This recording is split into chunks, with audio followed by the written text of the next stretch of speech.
हमारे यहाँ एक बात कही जाती है कि ब्राह्मण ज़्यादा खाते हैं।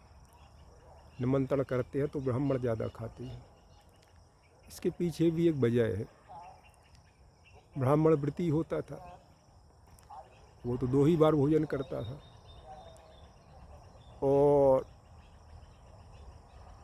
सुबह 11 बजे 10-11 बजे भोजन करना, शाम को सूर्यास्त के पहले कर लेना, क्योंकि सूर्यास्त के बाद भोजन करना धार्मिक दृष्टिकोण से उचित नहीं माना जाता था, निषेध माना जाता था। जैन ग्रंथों में भी इसका उल्लेख है, वैदिक ग्रंथों में भी इसका उल्लेख है। हालांकि जैन आगम में इतनी शक्ति से नहीं लिखा गया है, लेकिन मार्कंडेय पुराण में एक श्लोक है जिसका अर्थ होता है, रात्रि में खाया हुआ भोजन मांस भक्षण के बराबर है और रात्रि में पिया हुआ जल रक्तपान के बराबर है।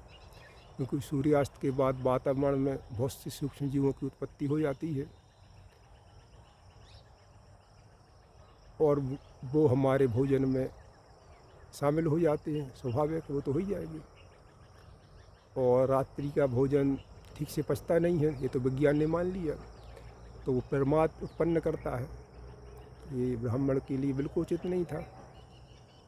अब ब्राह्मण का निमंत्रण किया, अब शाम को 5 बजे खाया था, अगले दिन निमंत्रण है, तो स्वाभाविक रूप से भोजन में विलम्ब तो हो ही आएगा, तो भूख तो तेज लगी।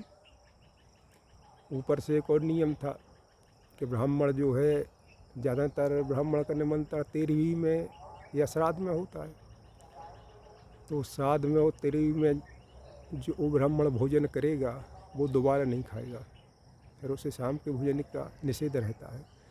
क्योंकि ब्राह्मण साधु की भूमिका में होता है और साधु के बदले ही ब्राह्मण को बुलाया जाता है, क्योंकि दान तो साधु को दिया जाता है। ब्राह्मण ही व्रती होता है, इसीलिए उसे दान दिया जाता है, क्योंकि वो आहार दान होता है। इसीलिए स्वाभाविक रूप से है कि अब विलम्ब से भोजन मिला, एक ही बार खाना है, तो ज़्यादा तो खा ही जाएगा, ये तो स्वाभाविक सी चीज़ है।